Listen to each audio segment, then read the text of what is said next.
Greed has a price. Some pay it with money. Others pay it with their freedom. But every now and then, someone pays with everything. And this is the story of Pearson Miles, a man who had it all, only to lose it all. A CEO at the height of power, with a family that loved him, a company that obeyed him, and a secret that would destroy him. On the surface, Pearson was untouchable. The kind of man people called Sir, even when he wasn't in the room. His suits were as sharp as his words, his presence commanding. To his board of directors, he was the man with the golden touch, a king at the head of Vanguard Assurance, one of the largest insurance firms in Los Angeles. But kings don't stay kings by being honest. Pearson's throne wasn't built on trust. It was built on lies. Lies he told to his board, lies he told to his employees, and worst of all, lies he told to his wife. Her name was Katy Miles. 40 years by his side, 40 years of love, loyalty, and sacrifice. She wasn't just his wife, she was his partner, his backbone. The reason he climbed so high in the first place. She knew every part of him, or so she thought. While Katy clipped coupons and stretched every dollar to support hard times, Pearson was living a different life entirely. Private dinners, designer gifts, weekend business trips that had nothing to do with business. Every dollar she saved was another dollar he spent on someone else. Her name was Jolene West, young, ambitious, beautiful in the way that turns heads and stirs jealousy. But Jolene wasn't just another pretty face in the office. She was his secretary and his secret. She knew exactly how to play her role. A lingering glance here, a playful laugh there. Jolene knew how to keep Pearson hooked, and Pearson was more than happy to bite. But Jolene wasn't in it for love. She was in it for leverage. Every diamond bracelet, every luxury purse, every weekend getaway, each gift was a tally in her mind, and one day she knew it will pay off. But Pearson wasn't the only one playing the long game. In the shadows of high finance, there was another figure lurking, Malcolm Reed. Investor, risk-taker, predator. Malcolm wasn't in it for love, power, or prestige. He was in it for one thing, profit. His eyes didn't see people, they saw opportunities. And Pearson was an opportunity wrapped in a $2,000 suit. Pearson trusted Malcolm. Mistake number one. He told Malcolm about his plan to borrow money from company accounts. Just a little. Just enough to cover expenses. Malcolm didn't warn him. He didn't stop him. No, Malcolm did what Malcolm does best. He watched. Watched Pearson dig himself deeper. Watched him cross line after line until there were no lines left. Because Malcolm knew something Pearson didn't. The man who digs his own grave rarely sees it until it's too late. 3 players, 1 stage. Pearson the king, Katy the queen, Jolene the pawn who thought she was a queen, and Malcolm. Malcolm was the one holding all the pieces. But in every game of greed, there's one thing no one sees coming the moment the pawn becomes a player. Pearson's world is about to come crashing down. His lies are about to be exposed. His power is about to slip away. And the one person he never saw as a threat will be the one who takes it all. This is the story of love betrayed, a fortune stolen, a legacy ruined. This is the story of the price of greed. They say the higher you climb, the harder the fall. But Pearson Miles didn't just climb, he built himself a throne at the top. A man like him doesn't see the ground beneath him until it crumbles. By all appearances, Pearson had it all. The job, the house, the family, the respect. But appearances lie, and Pearson was a master of deception. While his employees clocked in every morning to keep Vanguard Assurance running, Pearson was playing a much different game. One played in whispers, with untraceable wires and hidden bank ledgers. Every week, another transfer. Just a little at first. 50,000 here, 100,000 there. Funds siphoned from company reserves so carefully, it might have gone unnoticed forever. Might have. And where did it all go? Not to new business ventures. Not to company growth. No, that money was spent on Jolene West. A name the boardroom didn't know, but one that Pearson knew far too well. Jolene wasn't just a secretary. She was his secretary. The kind who wore red silk blouses that caught the light just right. The kind who always laughed just a little too long at his jokes. The kind who knew how to press, just close enough without stepping over the line, until the day Pearson erased the line himself. He told himself it wasn't serious. Just a bit of fun. An escape from routine. But escape comes with a price. And Pearson paid that price in diamonds, purses, first-class tickets, and luxury stays at hotels that never made it to his expense reports. "You're spoiling me, Mr. Miles," Jolene had teased one evening as she held up a Cartier bracelet, letting the light dance off the diamonds like fire. Her eyes, sharp as ever, met his with a knowing look. She wasn't thanking him. She was reminding him. Gifts aren't given their investments. Pearson smiled, but there was no warmth in it. "Just keeping you happy, Jolene," he said, his voice as smooth as silk, but just as thin. Happy employees are loyal employees. They both knew what he really meant. Stay quiet, stay close, and stay useful. But while Jolene's wrist glittered with diamonds, Katy Miles stood in a kitchen that hadn't been remodeled in 15 years. Pearson's home life was a world away from his corner office. The Miles family house wasn't modest, but it wasn't opulent either. White shutters framed the windows. Flower beds lined the walkway. Inside, the air smelled of fresh laundry and warm coffee. It was a home that felt lived in, clean, but never pristine, comfortable, but never extravagant. And Katy Miles had built this home with him. Every wall painted, every room furnished, every detail decided with care. For 40 years, she had been his partner, raising their 2 children, holding down the fort while Pearson conquered the world. She trusted him, believed him. But trust only lasts as long as the lies remain unseen. It started small. Pearson came home later than usual, missed dinners, canceled weekend plans. "Work's picking up," he'd said with that same tired sigh she'd heard for years. "Got to make sure we hit our numbers this quarter." She'd nod, force a smile, and serve dinner alone. Then came the talk of cutting back. It was subtle at first. Suggestions, hints, a stray comment over breakfast. "We should probably keep things tight for a while, Katy. Recession fears, you know. It never hurts to be careful." But something about the way he said it didn't sit right. Careful? They'd never needed to be careful before. One night, while folding laundry, Katy opened a credit card statement. Her eyes scanned the charges. Grocery stores, utility bills, a new lawnmower Pearson had ordered. Then, something odd. The Rosewood Hotel, Los Angeles. $1,742.35. Her brows furrowed. "Rosewood," she muttered aloud, tapping her finger on the line. "We haven't stayed at the Rosewood since." Her voice trailed off. Her eyes moved to the next line. "Victoria's Secret Lingerie, $689.50. Her heart sank. Katy didn't confront him. Not yet. Suspicion is a quiet thing at first. A flicker in the back of the mind. But once it's lit, it doesn't go out. It grows. She watched him closer after that. Watched how he avoided eye contact when she mentioned the bank accounts. Watched how his phone never left his pocket anymore. Watched the way he suddenly cared about privacy. She knew something was off. But knowing and proving it were 2 different things. That's when she made the call. A quiet call. One she made while standing on the back porch, staring at the garden she'd planted herself. She called a man named Glenn Ward, a private investigator recommended by an old friend. "Just a few questions," she told him. "I need someone to check some things for me." Her voice was calm, but her hands gripped the phone tighter than she realized. While Katy followed her suspicions, Pearson had his own problems to manage. Malcolm Reed had called, and Malcolm only called when he wanted something. Malcolm Reed wasn't a man who needed anything. He was a man who took what he wanted. Investor. Opportunist. He didn't move money, he moved people. And when Malcolm called Pearson that afternoon, it wasn't for friendly chat. "Pearson," Malcolm's voice drawled on the other end of the line, cool and slow like honey dripping off a spoon. "Still in hearing things, friend. Rumors. Little whispers about certain movements." His pause lingered, sharp as a blade just before the cut.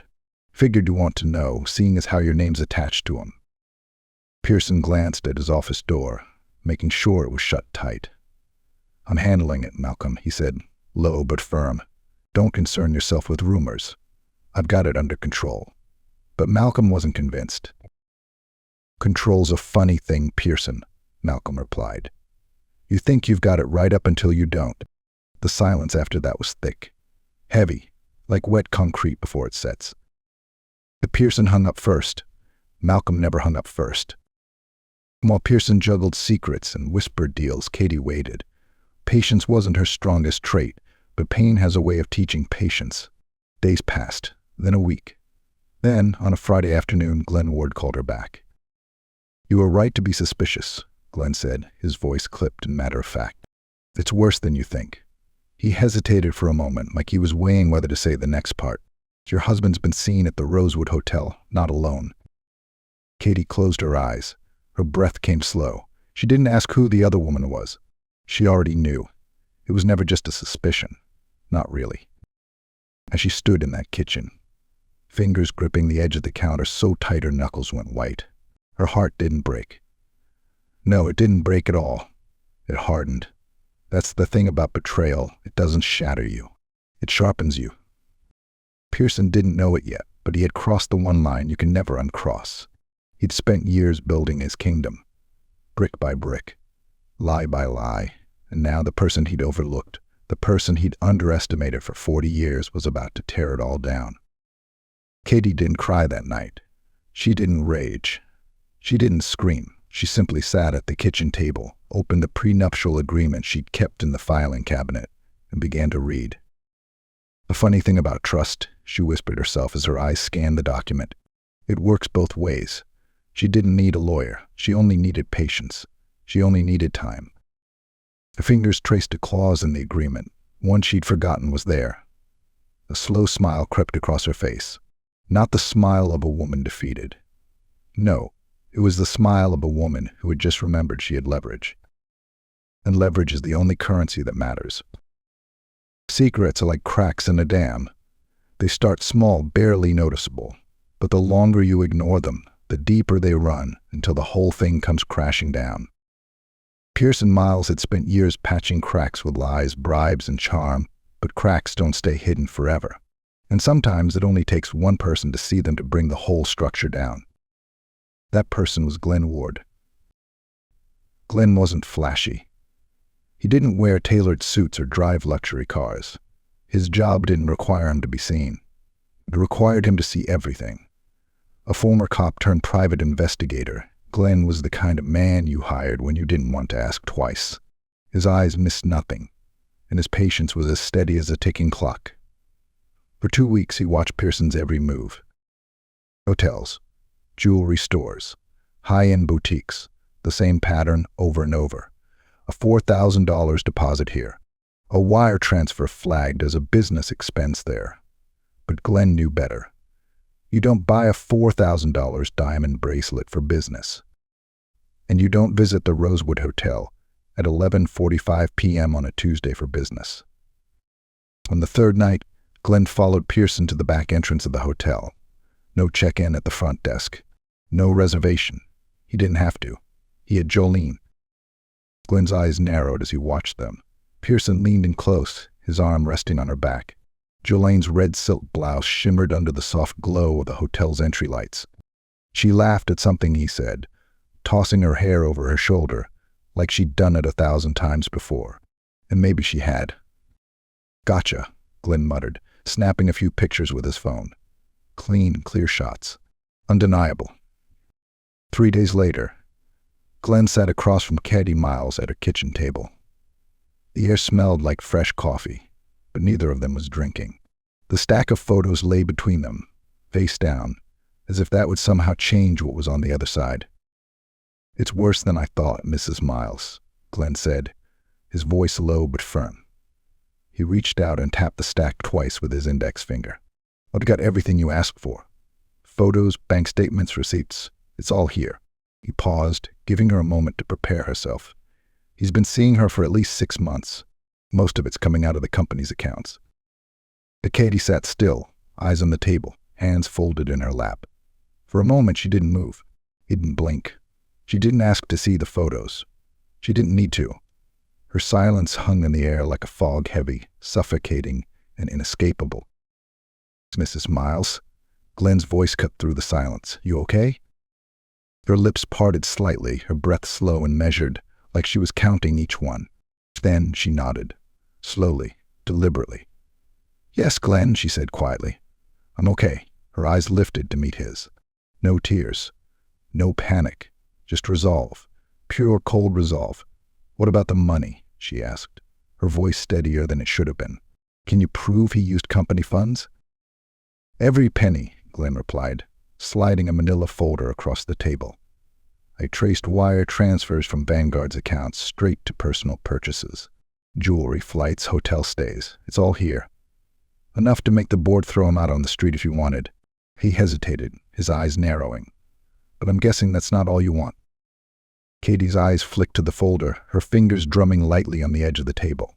She didn't open it. "Not yet." "No," she said softly, her eyes distant. "That's not all I want."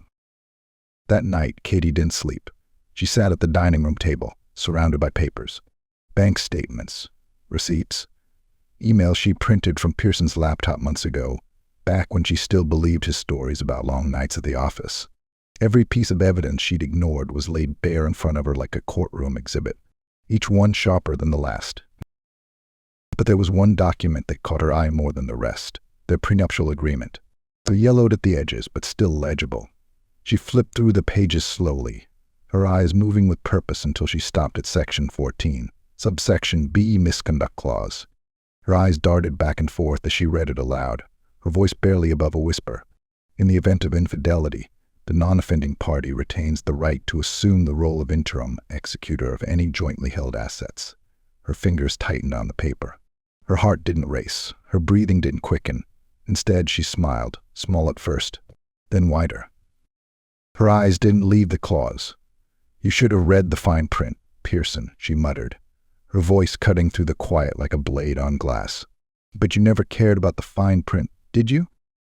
2 days later, Glenn Ward called again, but this time his voice wasn't calm. "Mrs. Miles, we need to talk." "And I mean now," he said, his voice sharp, urgent. "And I found something else. Something I wasn't looking for." His breath was heavy, his words clipped. "It's bad, Mrs. Miles. It's real bad." "What is it, Glenn?" Katy said, her fingers curling around the phone. She was already walking toward the back door, stepping outside for privacy. Her heart, which had been steady for days, now thudded in her chest like a distant drum. "He hired someone, Katy," Glenn said, voice low and tense. "A guy named Hector Cruz. Small-time hitter, but he's done this kind of work before." There was a pause, like Glenn was weighing his next words carefully. "You didn't hire him for Jolene, Mrs. Miles. He hired him for you." The world stopped moving. No birds, no wind, not even the faint buzz of the streetlights. Just silence. "Are you sure?"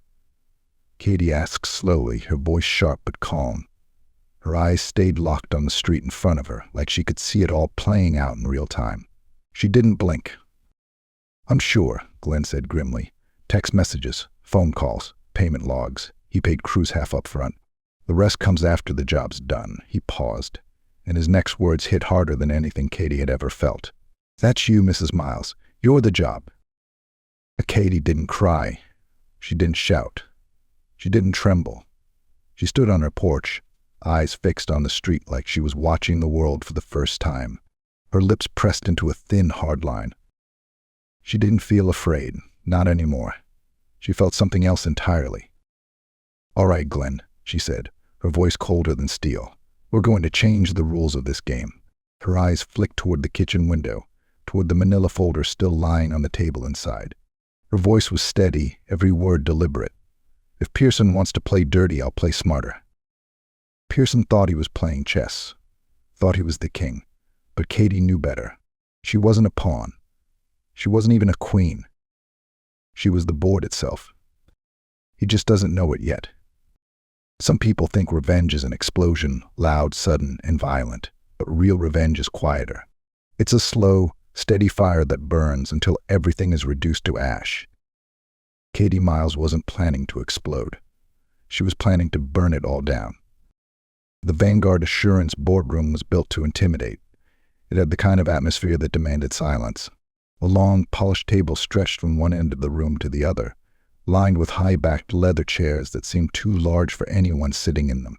The walls were lined with plaques, awards, and framed stock certificates, all reminders of Vanguard's so-called legacy. But today, That legacy was about to change. Katy stood at one end of the table. No assistants, no lawyers, no entourage, just her. A woman in her early 60s wearing a navy blue blazer that fit her like armor. Her silver-streaked hair was tied back neatly, her face calm but focused. She didn't fidget. She didn't blink. "And Mrs. Miles, I have to ask," said Leon Crenshaw, the oldest member of the board, his bushy gray eyebrows arched in suspicion. "Why are we here? We don't typically convene on a Tuesday unless it's urgent."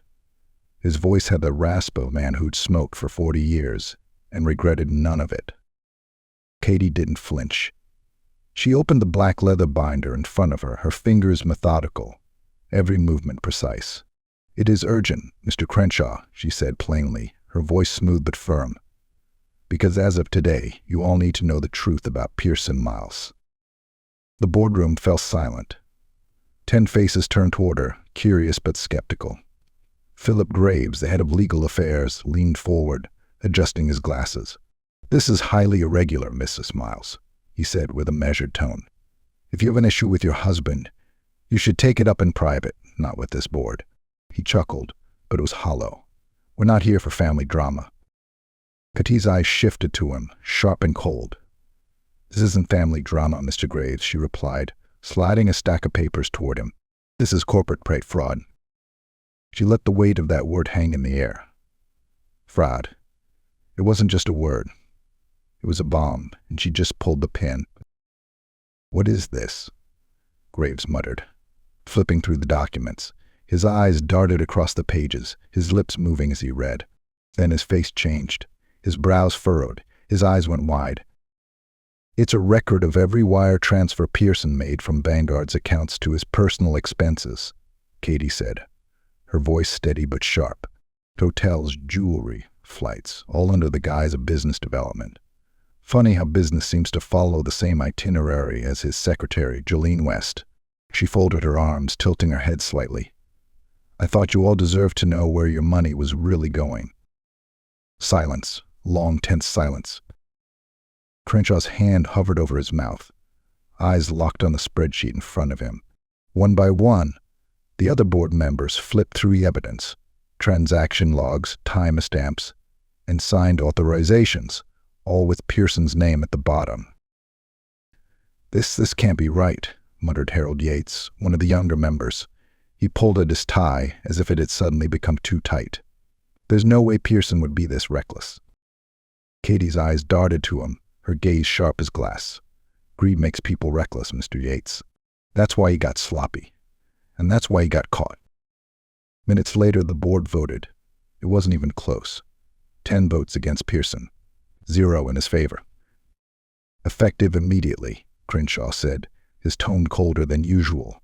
"Pearson Miles is no longer CEO of Vanguard Assurance." He leaned forward, folding his hands on the table as he fixed Katy with a curious stare. "And what exactly do you want out of all this, Mrs. Miles? Justice? Revenge?" Katy's eyes met his, unblinking. "I want order, Mr. Crenshaw," she said plainly.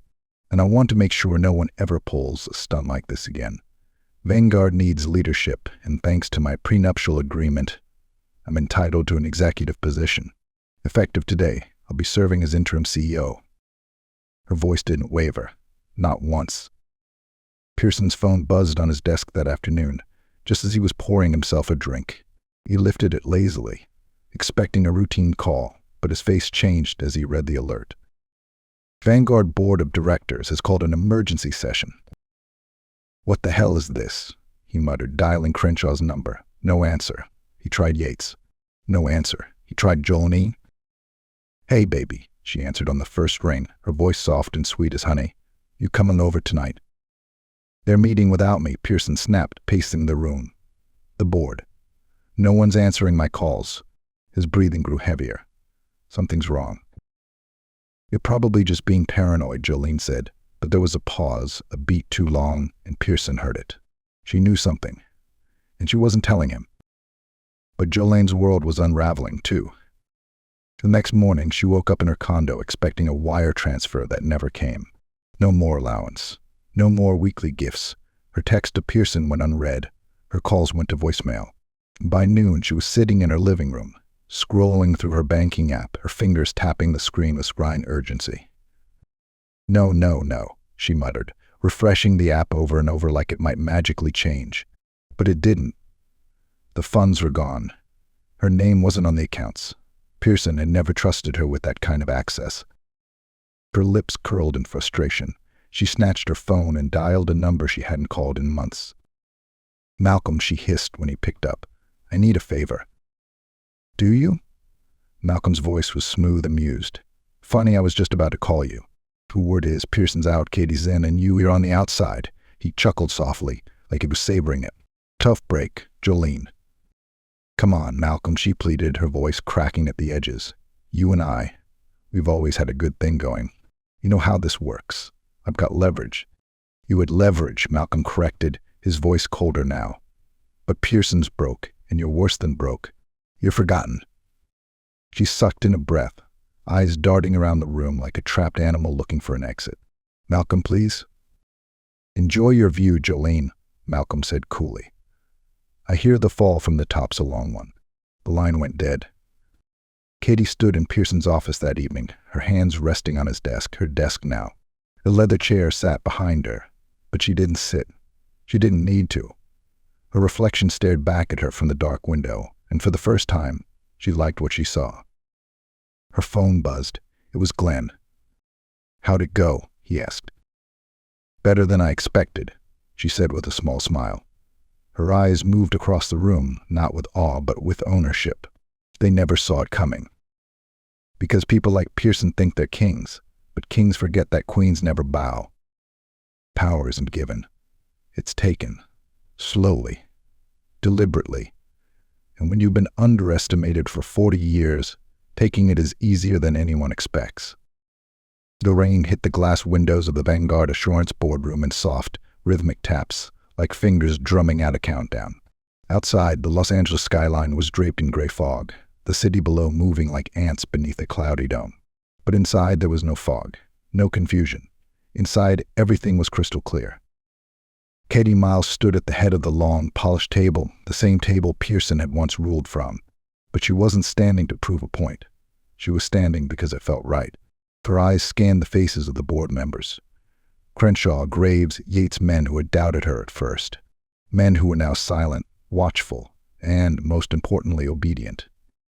The first order of business is simple, Katy said, her voice sharp as a scalpel. Effective immediately, we will be conducting a full audit of internal expenses. Every department, every account, every dollar. Her eyes shifted to Philip Reeves, head of legal affairs. That includes the unrestricted funds category you all seem so fond of. Graves' lips tightened into a thin line, his fingers tapping nervously against the armrest of his chair. Mrs. Miles, that could be seen as overreach, he said carefully, his voice low like a man trying not to provoke a lion. These are long-standing financial practices. Long-standing doesn't mean untouchable, Mr. Graves, Katy shot back without hesitation.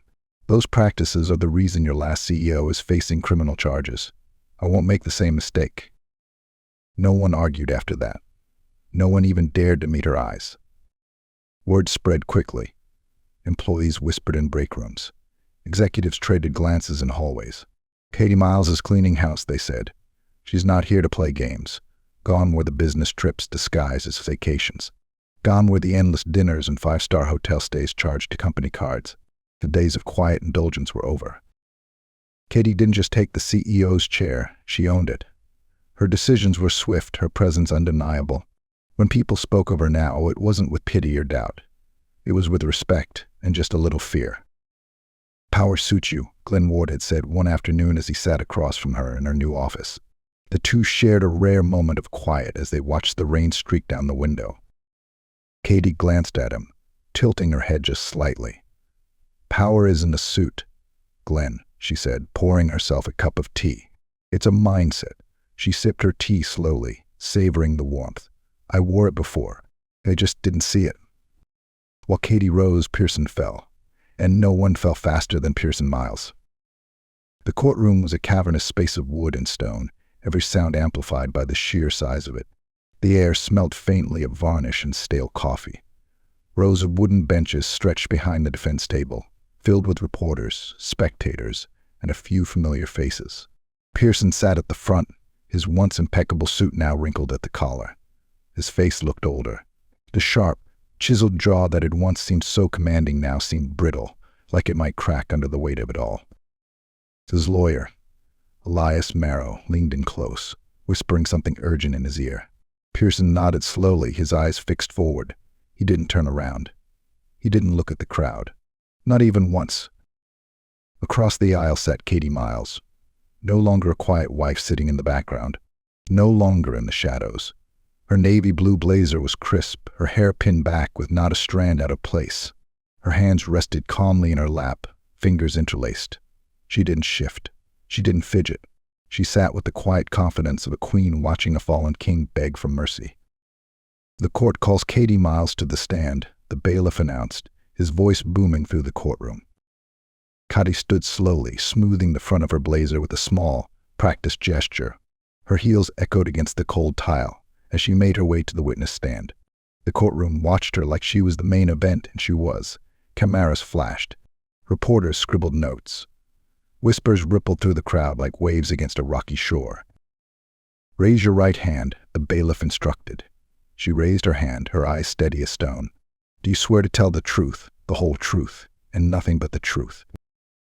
"I do," Katy said, her voice clear, unwavering. She sat, folding her hands neatly in front of her. The prosecutor approached, her heels clicking softly as she moved to the front of the room. Lena Porter, sharp as a razor, with eyes that never missed a thing. "Ms. Miles," Porter began, pacing slowly. "Can you please tell the court in your own words how you became aware of Mr. Pearson Miles' financial misconduct?"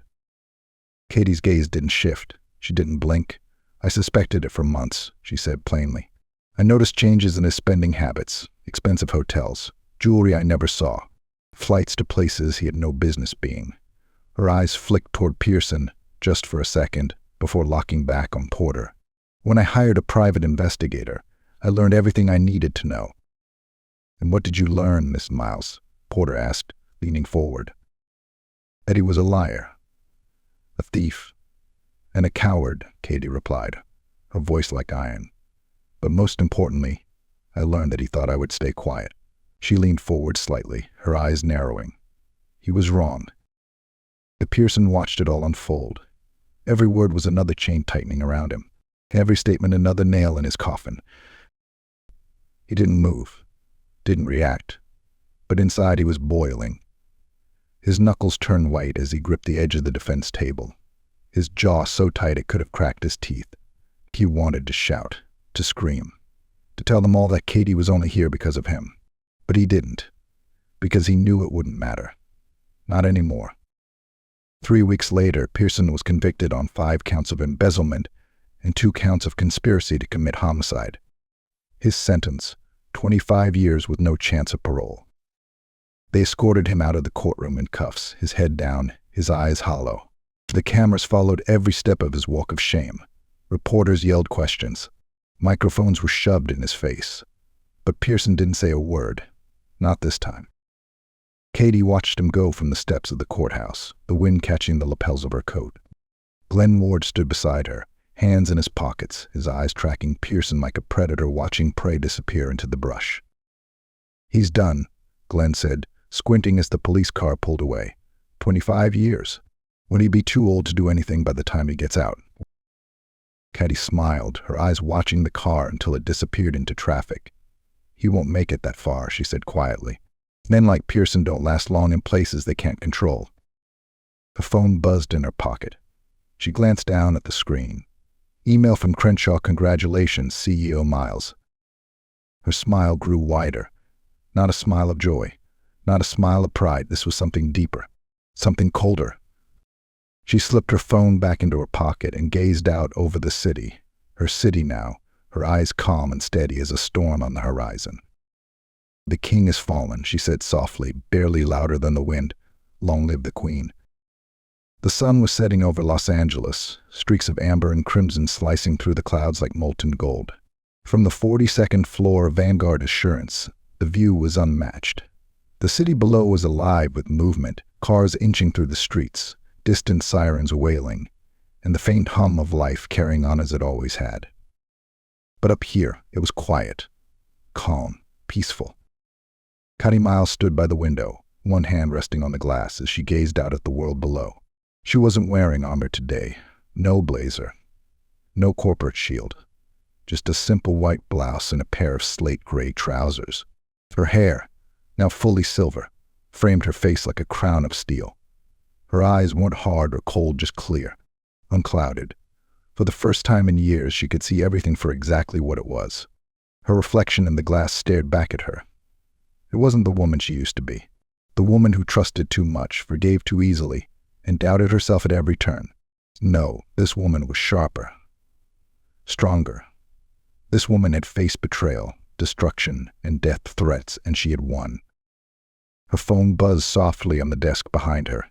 She glanced at it, recognizing the name on the screen, Glenn Ward. She walked over, picked it up, and answered with the calm confidence of someone who had nothing left to fear. "Evening, Glenn," she said, her voice smooth, steady. "Everything okay?" "Well, more than okay," Glenn replied on the other end, his voice carrying a note of satisfaction. "Just thought you'd want to know Pearson's transfer went through. They shipped him to Valley State Correctional this morning. Maximum security. No chance of early release." There was a brief pause, followed by a dry chuckle. "He's not happy about it." Katy's lips curved into a small, knowing smile. He never was good at adapting to places he couldn't control. She leaned against the desk, letting her weight rest on one hand. "He'll get used to it, or he won't. Either way, not my problem anymore." Glenn let out a low laugh. "No, I guess it's not." His tone shifted, more serious now. "You did it, Katy. You got everything you wanted." She looked around her office. The same office Pearson had ruled from for years. Same view, same desk. But it didn't feel the same. It felt better. "Not everything, Glenn," she said softly, her gaze distant. "But I got what I needed." Her fingers traced the edge of the desk, slow and thoughtful. "Sometimes that's enough." "Yeah," Glenn replied with a hint of admiration. "Well, if you ever need me again, you know where to find me." "I know," she said, smiling to herself. "But I have a feeling I won't." She ended the call, setting the phone down gently on the desk, her eyes flicking back to the skyline. The last glow of daylight faded into dusk, the city lights flickering on one by one, like stars waking up for the night shift. Her thoughts drifted back to Pearson, not with anger, not with sadness, just reflection. He really thought he'd won. For years, he believed he could lie, cheat, and steal without consequence. He believed power made him untouchable. But power isn't in wealth. It's not in titles. It's not in control. Power is in clarity. And clarity was something Katy Miles now had in abundance. She walked slowly to the window, arms crossed, her eyes on the endless stretch of lights below. People, she thought. Thousands of people. Each one carrying their own betrayals, their own wounds, their own silent wars. She wondered how many of them felt powerless. How many felt as if someone else had control of their life. "Not me," she whispered, her breath fogging the glass for just a moment before it vanished. "Not anymore.